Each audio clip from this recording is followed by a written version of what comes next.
2015 nang buksan ang Snoring and Sleep Center ng DOH East Avenue Medical Center para sa mga may obstructive sleep apnea. Mula noon ay halos 2,000 pasyente na ang naserbisyohan nito. Gagawin natin yan, mga kapamilya at kaserbisyo.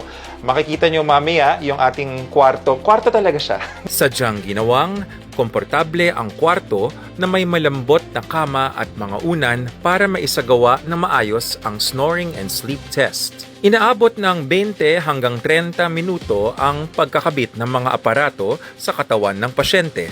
Ito ang mga ginagamit para matukoy ang lalim ng tulog at nagtatala ng lagay ng katawan. So ito, pag titingnan mo siya, tulog na siya. Okay. Kasi pag medyo gising niya, makikita mo yung alpha.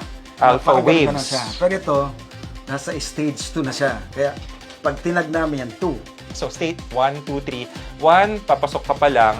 Parang aeroplano. Palipad ka pa lang. Yes. O yung 2, medyo nag-take off ka na. Opo. Pero, Take off. pag yung stage 3, lumilipad ka na. Nasa ere ka na. Yes, oo.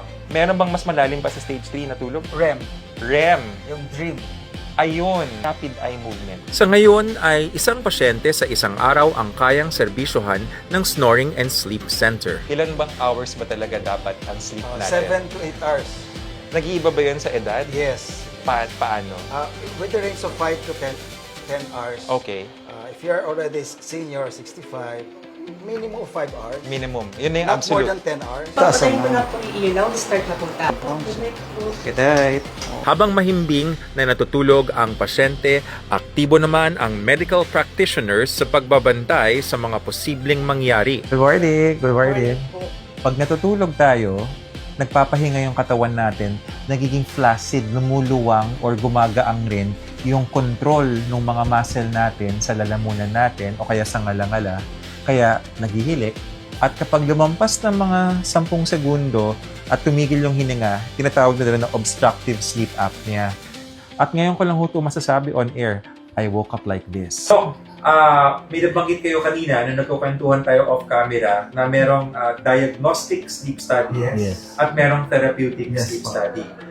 Ano pong pinagkaiba na dalawa? Yung diagnostic, you have to determine if there's a symptoms of in the reading na nag-stop siya ng breathing. Yan.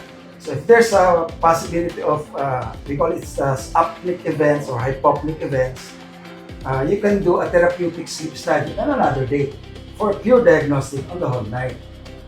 But if you want to treat the patients on another day, you just use the CPAP with all the contraptions.